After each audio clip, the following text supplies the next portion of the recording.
Hello, and thank you for joining us today for Unbinding Macs and Learning to Love the Cloud. My name is Kat Garbus. I am at Jamf. I've been here for about 6 years, and with me is Sean Rabbit. Sean, come say hi. Hi, I'm a senior consulting engineer here at Jamf, coming to you live and direct from beautiful Northern Nevada. My focus is on identity and access management, and I've been working for Jamf now 4 years and 10 years at Apple before that. Glad to be here. Wonderful. So Sean and I will be taking you through today, but before we dive into the subject, a little bit about Jamf for those who are perhaps listening in for the very first time. Jamf was founded 20 years ago with one goal, and that's really to empower people through technology. We do that today by helping organizations that are including Apple products be successful with our sole and dedicated focus to the Apple platform. We are here to help elevate and enhance that Apple experience in the workplace for both IT and the employees using Apple technology. And by us focusing exclusively on Apple hardware, this allowed our customers to have best-in-class support, more features that speak directly to the Apple platform from management all the way through security. And ultimately, this has given us a 96% customer retention rate, and we have been labeled the #1 Apple MDM. So we're very excited to walk you through today, as many of you might be having Apple devices in your environment, but perhaps you're binding them still and might be experiencing some headaches along the way there. So we want to help provide that best practice and show that there's an alternative workflow to achieve what you're looking for by getting away from binding and moving to the cloud. Now, a lot of this might be stemming from what you've experienced in the past. Should we bind devices? Why wouldn't we bind them? These are questions you might have been asking yourself or had conversations about as an admin or perhaps with additional folks within your organization, from networking to security, because a lot of this is really what you would be doing on the Windows side of things. So if this is what we've done with the Windows side, chances are we're maybe a Microsoft shop.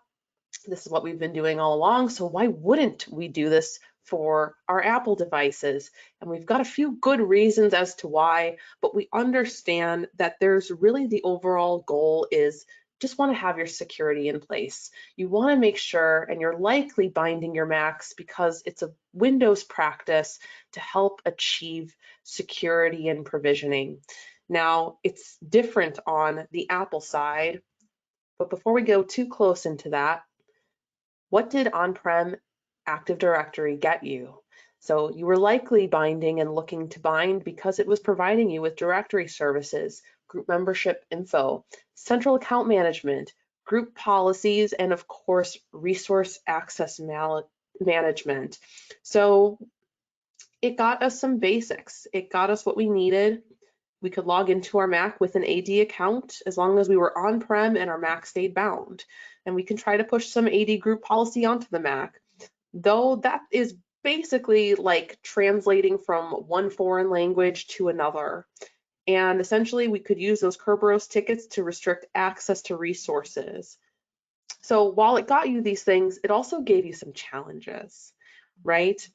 Binding in itself was creating probably challenges and likely creating password keychain lockouts, trying to update users while remote. If they were not perhaps connected or on-prem, you were kind of stuck.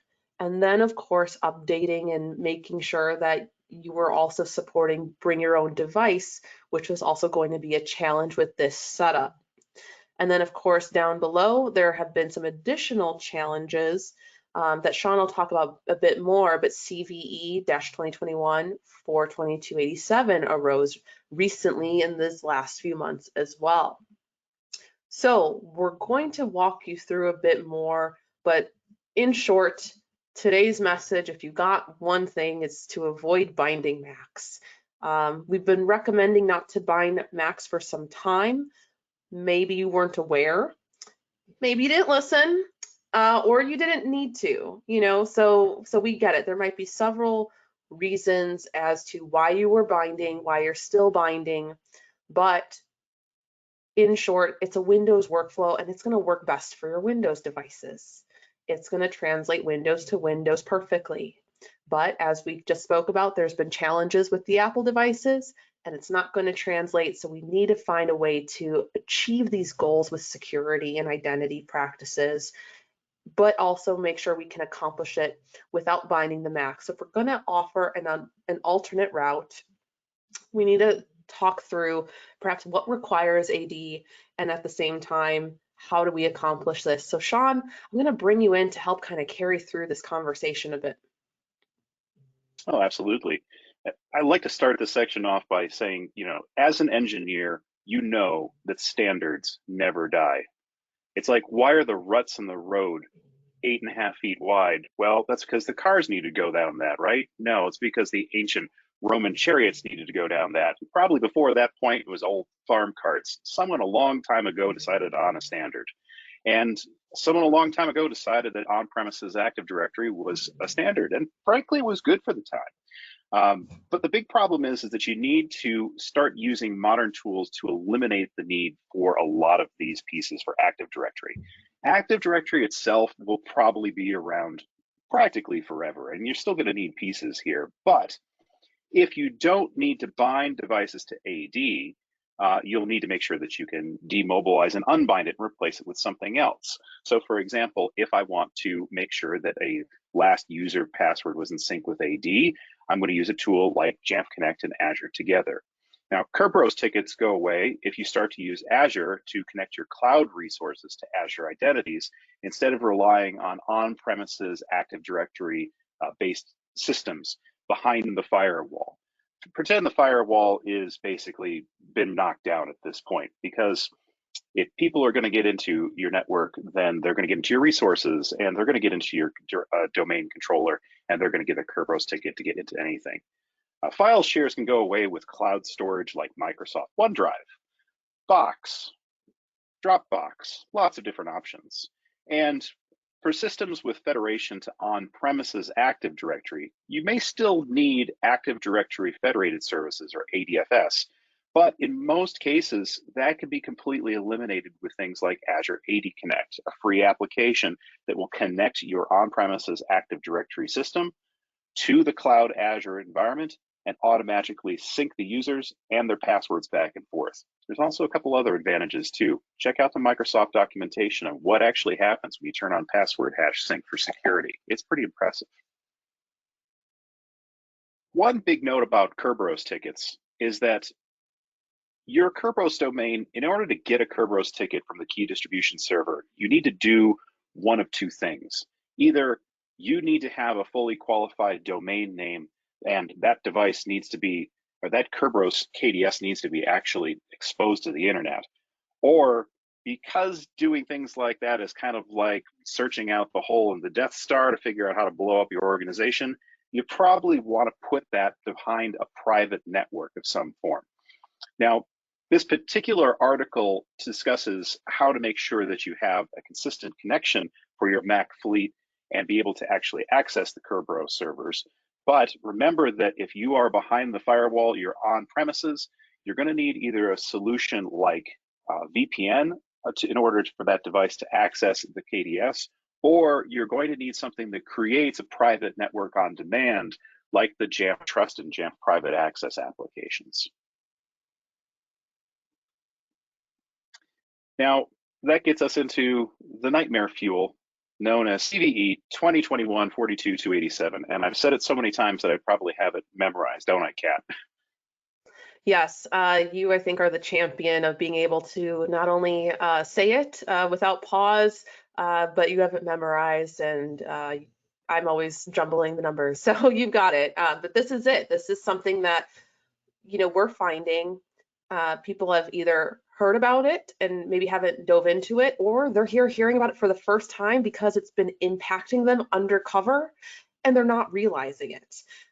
So I would love for you to take some time to kind of unpack this, as some people perhaps may have experienced it firsthand, and that's why they're here today, or they're binding and they're impacted by this and have no idea. And we've been finding, in my experience, a little bit of column A and a little bit of column B. So what is this? Oh, you got it. Well, first off, a CVE, if you're not aware of it, is a public disclosure of a vulnerability, and it is a group of vulnerabilities of all the software out there in the world, sponsored by the U.S. Department of Homeland Security and, of course, the Cybersecurity and Infrastructure Security Agency, CISA, as well as helped out by the folks at MITRE, who established the great attack frameworks that you can map any attacks out there. We'll talk a little bit about that later.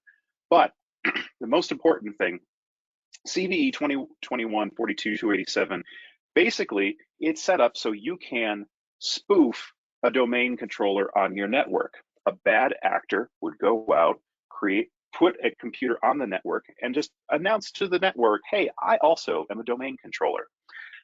Up to the point where the CVE was used or announced here, computers had not been patched to validate that they're talking to the right domain controller. Now, on a Mac, if you're binding your Mac to Active Directory, you're actually giving up the security on that local island identity of the computer, and you're handing it off to an authentication authority. You're saying, hey, this Active Directory over here, that is actually how you validate to be able to get into a computer. Now, the problem is that if I'm spoofing the domain controller, I could actually say, hey, anybody can get into any of these Macs because I'm the authentication authority, and sure, username hacker, password 12345. Sure, become an administrator on that Mac. Why not? Get on in. That's bad. The other trick too is this is actually combined with another CVE, very closely related. It's like 2 or 3 numbers off. I can't remember which direction I need to go there, but combined with this CVE disclosure, you could use the ticket granting ticket on a device that you obtained maliciously to become an administrator on a domain controller. That's extra super bad because now not only have I spoofed a domain controller, now I become the real admin on the real domain controller, and that's bad. Now, when Microsoft first initially announced the CVE, they put out a patch in their normal patch channels for the domain controller. Unfortunately, that broke binding Macs to AD, and that's bad. And on this next slide, if you'd like to read anything more about this, I apologize for the alphabet soup coming over here, but this is all of the links to all the documentation for everything I just talked about. So probably the easiest one to go to is the Jamf blog there and read about our advisory on the AD CVE, because we linked all of it inside of there. But immediately, what happened when this patch came out is the folks on Jamf Nation, which if you are not a member yet of Jamf Nation, please go to jamf.com and sign in, because you will join the largest and most generous group of Apple administrators in the world. And they will share their knowledge and abilities with everyone. And they are absolutely selfless, fantastic folks. What they found is they actually did yield RTFM. They actually read the release notes and they turned on this thing called enforcement mode, and they found everything broke in horrible, horrible ways. So short is that at that time, the fix for the CVE broke Mac binding. Not good. No. So basically, we were binding Macs. Now everything is broken and burning. So, Sean, how do we fix it? Well, here's the biggest problem. It wasn't just a matter of we had to wait on somebody to fix it, but if we go into the Wayback Machine of March 22nd, 2022, we'll actually see in the release notes that, hey, something happened here, except it didn't explicitly call out Apple devices. It didn't say, hey, this is what's happened. It just said, if you want to try to change a password on third-party domain-controlled devices, unless you read those tea leaves really, really carefully, you didn't know that something was broken. That's not good. But luckily, enough people in the Jamf Nation community jumped on this one and started filing tickets and Apple Care support tickets. So update, and Microsoft released a update that then again didn't actually say that it fixed Apple computers at all. It says that it's like looking for a log 37 event. If you see this, then you should probably turn off this patch that we just pushed out. And finally, on when they finally released the Windows build, a couple days after this point, they actually did release a full patch that actually addressed the clients for Windows, and then said that there was this event 37 that would pop up in the logs, and that client fix would actually take care of things. Now, you might not have ever seen this before because of the secret registry keys that did something called enforcement mode. So, what is enforcement mode? If you're a Windows administrator, you know of the secret registry keys that you can throw onto your domain controller to modify how your servers work. And unless you very, very carefully read the tea leaves saying enforcement mode had one of three settings, either 0, we're not going to turn this feature on; 1, we're going to turn it on so you can test it; or 2, we're going to enforce it and make it work. Unless you purposely went into your dev environment and turned on the enforcement key, you didn't know that everything was going to explode and was broken. Not good. Now, the trick here is that they originally were going to enforce this in July. Luckily, they caught it in time, but that means that now the deadline has been pushed back. October 11th, 2022 is the point where you absolutely positively, I don't care what your change policy is and lockdowns at certain time, if you are binding Macs right now, absolutely positively need to patch your domain controllers, because or unless you've already missed the first deadline there, that is that the July deadline, which I believe was July 12th, which as of the recording of this webinar, you might have a day, but oh my goodness, no. But by October 11th, make absolutely certain that you update your domain controllers to make sure that bombed Macs will not just stop talking to the domain. Lots of fun. And if you do want official documentation on how that works, this is the KBase article that you can look up from Microsoft. Oh, Kat, it's not fun working in this world sometimes, you know? IT is just, you got to keep up with it, don't you? It's ever changing. So for those of you who are, again, hearing this for the first time, we've been binding, oh no, like, don't worry too much. You have some time.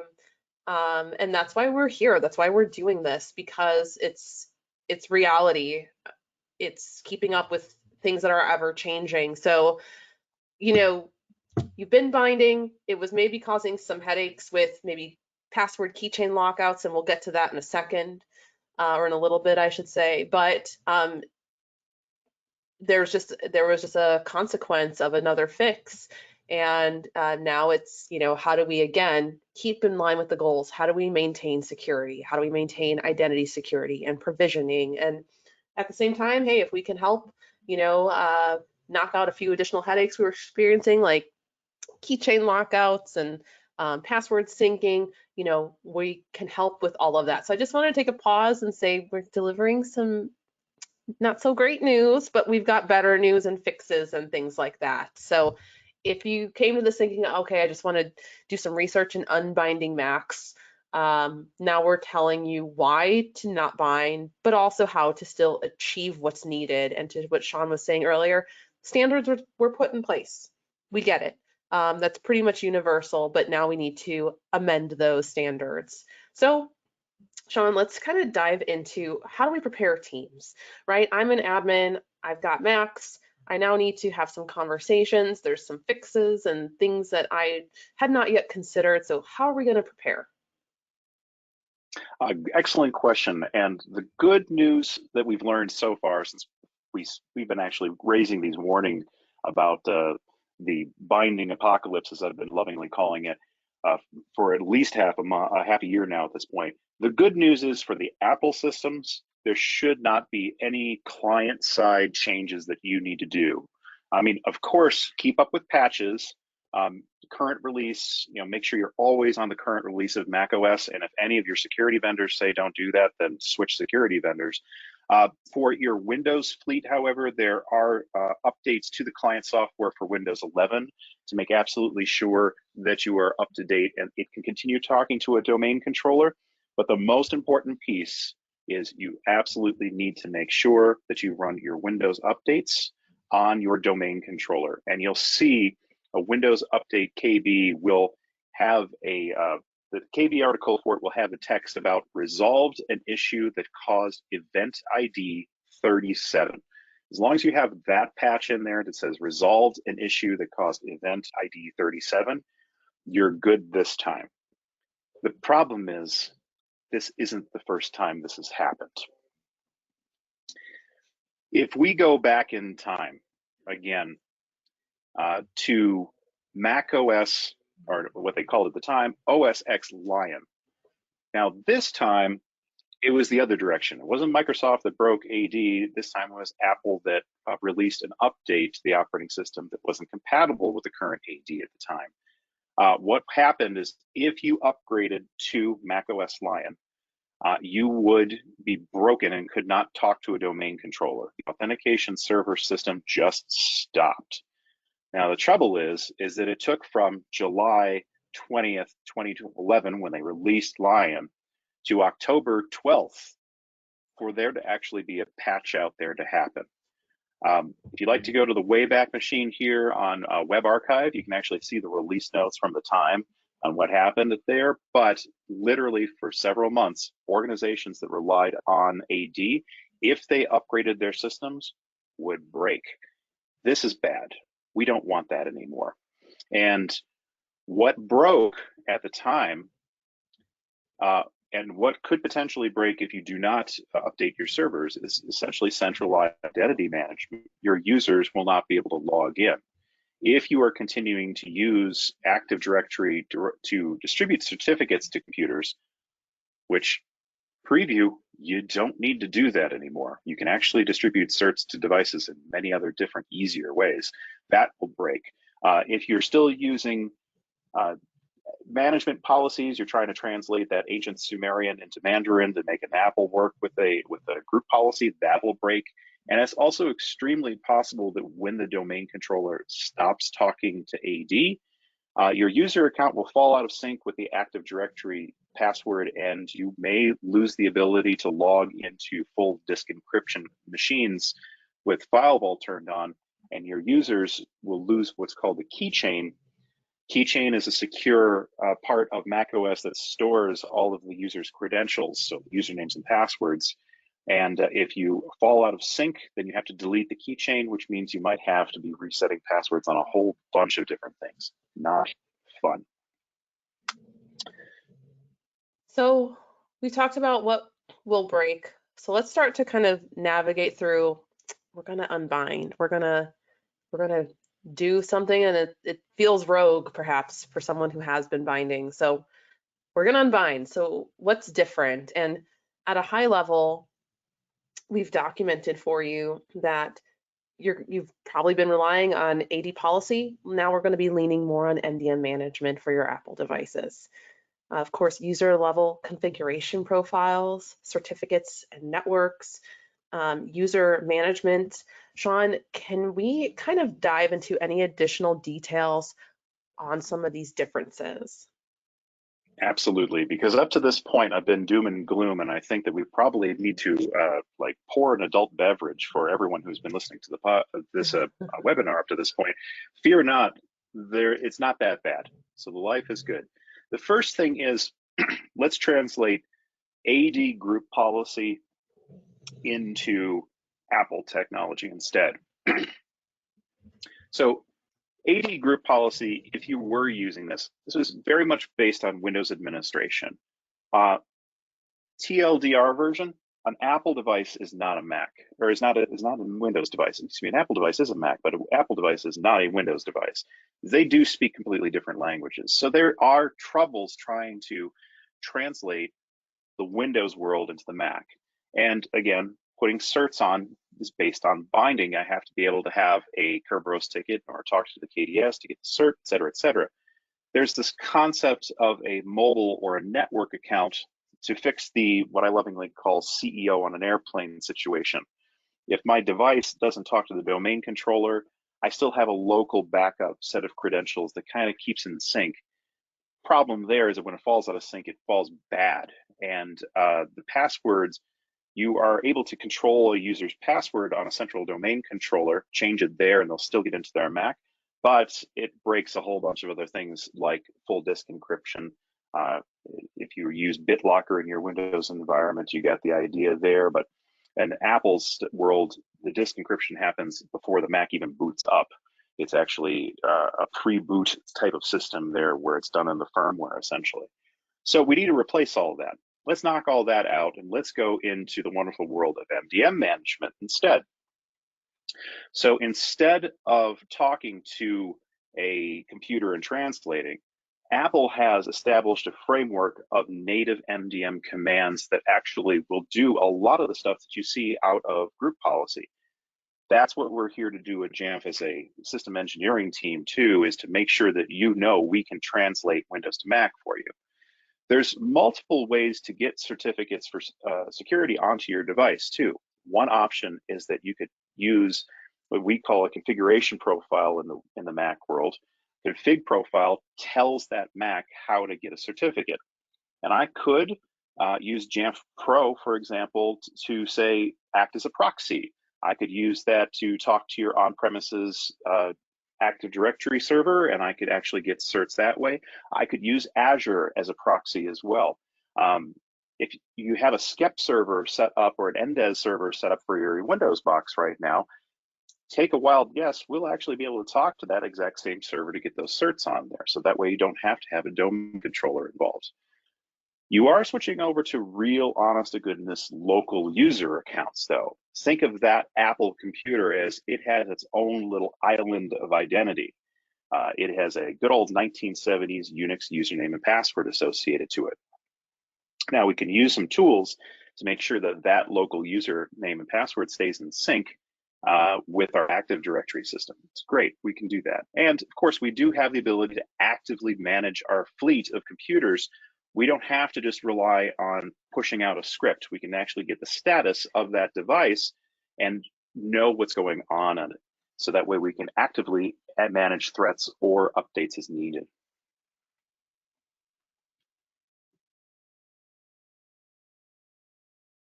So, Sean, earlier you had talked about user level profiles. That might be somewhat different for a Windows admin or someone who's been familiar with kind of the Windows best practices, and we're unbinding and we're kind of changing things up. So for someone who may not have a user level configuration workflow, can you talk a bit more about what that might mean? Absolutely. So this is for all of you out there who are using MDM to manage your Macs, but you're still binding your devices to Active Directory. Apple has the concept of a user level configuration profile, meaning like I could say, Kat, here's your new machine. I've set it up so your email is set up automatically. It will go out and read from the MDM and say, your email is kat.garbus@example.com. Sweet. When I log into Kat's machine, I instead get an email configuration for sean.rabbit@example.com. When you unbind from AD, you lose that what's called a user accepted or user managed MDM profile, which means you have to push any configurations to the machine itself. This is very much like how you manage your iPhones and iPads at this time. So everything is just set to the machine itself. It assumes you have one device for one person, the one-to-one type of deployment. The good news is that if it's a one-to-one deployment, it's all good. It's like my wallet for my driver's license. Does it matter if I keep my driver's license in my pocket personally, or if I put it in my truck? If I'm the only person that has keys to my truck, if it's a one-to-one issued out truck, well, it doesn't matter. The only person you can use that certificate, that driver's license, would be me. I'm the only person who has physical access to it. So nobody can go and grab it and change the name to McLovin and suddenly go in and have a good time. It's all good because I'm the only person who gets it. Now, the trick too is that certificates change around a little bit as well when you're deploying. You need to start thinking, if you have an 802.1x radius network access, this changes around a little bit too when you're not using Active Directory. You can switch to the next slide here. Because you had user level certificates before, you could track individual user access to the network. However, we need to be able to make sure that that machine is able to talk to the network at any time. What happens if somebody's not logged into a device currently, and I want to be able to do some sort of, I want to do some management to that device? I need a machine-based SCEP certificate, so that way that device has access to the internet all the time, and that's good. Now, when it comes to accessing your private network here, there are a lot of tools out on the market right now that require the use of a user-based configuration profile. So a couple of places where you need to start talking to your vendors would be on this next slide here. You'll want to talk about to your vendors, especially if you're using some of the Cisco tools like AnyConnect or Cisco ICE. They generally require a config profile on the user level. There are modern tools like Jamf Private Access and Jamf Threat Defense that do not require that configuration and can actually work. They can actually work perfectly with a one-to-one issued machine in a modern Apple environment. The last bit of excitement, if we switch 2 slides from here, is going to talk about user management. So if you were managing your users in one place with Active Directory, now you need a new place to manage that. And it preferably will be a centralized location. Tools like Jamf Connect will allow you to actually manage all of your user identities in a cloud identity provider. We switch to the next slide here. We actually have a nice little chart of all the different options available to you right now for setting up your computer and making sure that the user identity is managed. Setup Assistant will let you lock that user account the very first time when the user first turns on their Mac, but we have no way to keep their password in sync. Other tools like the Apple Kerberos extension, SSO extension, and the Nomad system of free open source software, they require a connection to an on-premises Active Directory. But in a modern world where there is no more firewall, there is no more wonderful world of being, you're in the coffee shop, Jamf Connect allows you to create a user account anywhere based on a cloud identity provider, which is accessible from anywhere, and it keeps their password in sync anywhere that there's a network connection, which is great. And if you still need that Kerberos ticket for on-prem, no problem, it can still grab those tickets even without being bound. So we have a lot of stuff taken care of there for you. Kat? So we started with, hey, binding's not the best for Apple devices, but we get why you did it. Then we probably shared some additional, not so fun news, but it's reality.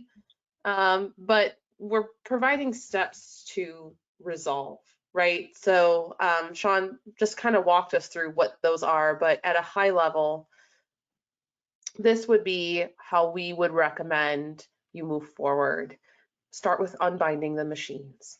Manage with MDM like Jamf Pro instead of AD group policy. You can continue to do that for your Windows devices, but as we focus on Mac and the unique differences within the platforms, we want to make sure we're still helping you achieve identity security, but at the same time, make it so you are not stuck with some of these platform translations and getting hit with those. And then, of course, evaluating networking tools, managing the users on the device, and then, of course, start planning for zero trust and zero touch onboarding. So some tools for resolution. I know two smart people that are going to be doing a session on that coming up very soon at our Jamf Nation user conference. So, Oh, I wonder who they could be. Actually, it's a good plug for JNUC. If you haven't registered, it's for in-person and remote. So our session that Sean's alluding to, Zero Trust starts with zero touch, that is recorded and will be available for those who are attending virtually. And if you want to come say hi in person, we'll be doing that session in person. But as we think of what might be needed, Jamf Connect. So when we think of what Jamf Connect is, it's basically what we acquired to make sure that there's that process for provisioning and making sure that the user can authenticate against a cloud identity provider. Sean, any additional context you want to provide on Jamf Connect? Absolutely. Let's flip to the next slide because I love this slide. It tells you exactly what Jamf Connect does here. We are creating a new user account on that individual island of identity, but basing it on a cloud identity provider. So I can create a user account just in time on a machine, even if it's a brand new Mac straight out of the box, or if I'm an administrator that needs to get in and make sure that I can do something one-off on the CFO's computer. It bases that identity on modern authentication. So we're following practices for best practices of the Open ID Connect standard. We're making sure that your identity provider shows a multi-factor authentication if you have set it up that way. We are checking to see if a user's administrative rights should be elevated based on the cloud identity provider, one single place. And over the long term, since if you've ever used an Apple before, no one turns off their computer, they just close the lid. Even in that scenario, the user, if they change their password over on their BlackBerry, Nintendo Switch, whatever the kids are using these days, it'll still prompt the user on their Apple to keep their password in sync over time. Three big things: creating accounts, using modern authentication, and making sure that that password stays in sync. The password sync in my time before Jamf, being a Jamf employee, that was something that I like to say required a lot of Tylenol to resolve those tickets. When AD would, the password would change in AD and then it didn't hit the Mac, and then you have users with their, timelines and their deadlines interrupted. They're suddenly locked out of the machine and they can't get back in. And then you need to find some creative way, surf the web, have lots of scripts and other things to just really just kind of take a long time to resolve that. So that is my personal favorite feature because it just prevents so many headaches. And it does a lot of these great things too. When you provision the account, I also like to call out that it'll also encrypt the Macs as well. You can also include endpoint security right out of the gate. So you can really leverage this to elevate and hit the marks and beyond for what those standards are being asked of you for your identity security. So as we talk about updating the infrastructure, we kind of hit on that. But this is really kind of a summary of all the good things Sean and I just talked about for you. We want it to be easy for the end users, right? No end user wants their day interrupted. They don't want to have to go through all these hoops. We want to prevent those lockouts for you. We want to modernize that workflow. So when we think about moving to the cloud, some of you might be like, I don't know, even after all I heard, like there's going to be pushback. So I wanted to provide you with a few resources as to why. So Gartner, basically not Jamf, is a third-party researcher. They have in the last 2 years talked about priorities and security being one of them in their latest study. So if you go to their website and you download their security for IT. Basically, we've taken time to interpret that study on how we're helping our customers plan for this year and the following year. We're also listed on their quadrant for device management, which is great. But that's who they are, and they spent a lot of time focusing on the cloud inflection point. To no surprise, COVID and the pandemic and remote work, that was basically a trigger for forcing organizations to go to cloud, but at the same time, it prioritized it. So maybe you had a 5-year plan to move to the cloud. Well, now it's basically, how do we move to the cloud now? Because people are remote, they're outside the 4 walls. We still need to verify identity, and traditional VPN may not be, what's needed. So we wanted to make sure that while it was a disruptor, you need to kind of future-proof yourself as best you can. Things are always changing and evolving. Some fixes create breaks, as we've discovered in today's session. But if you're getting pushback, I would rely on the Gartner resource and their studies to help convince some minds in case you get pushback of going to the cloud, and how we're helping create zero trust workflows through that. So in short, if we were to say, hey, how do we achieve this? Unbind, avoid binding, and then of course adding device login with your cloud IDP credentials. That's going to be pretty key. Then of course leveraging Jamf Pro, #1 rated by Gartner for Apple MDM, to manage your devices. And of course leveraging Jamf Connect to sync those local passwords, and leveraging a solution like Jamf Private Access to reach. So we would love to help you here at Jamf. If you are interested in trying Jamf Pro, Jamf Connect, both, or any of all of our solutions, you are welcome to work with our team to have a demo or a trial. If you want to sandbox it and try it with a small population of your devices, we'd be more than happy to help with that. If you want to talk to the Jamf team, hey, we're still on-prem binding to the cloud. Where do we go from here? We need a more in-depth conversation one-on-one. We'd be certainly happy to help with that. And then, of course, you can contact us, info@jamf.com. So we want to thank you for joining us today. We hope this was helpful. Our goal is to help you be successful with your Apple devices. So we are more than willing to connect with you one-on-one and see how we can help. So Sean and I would like to thank you very much for taking time to be with us today. Have a great one. Thanks for joining.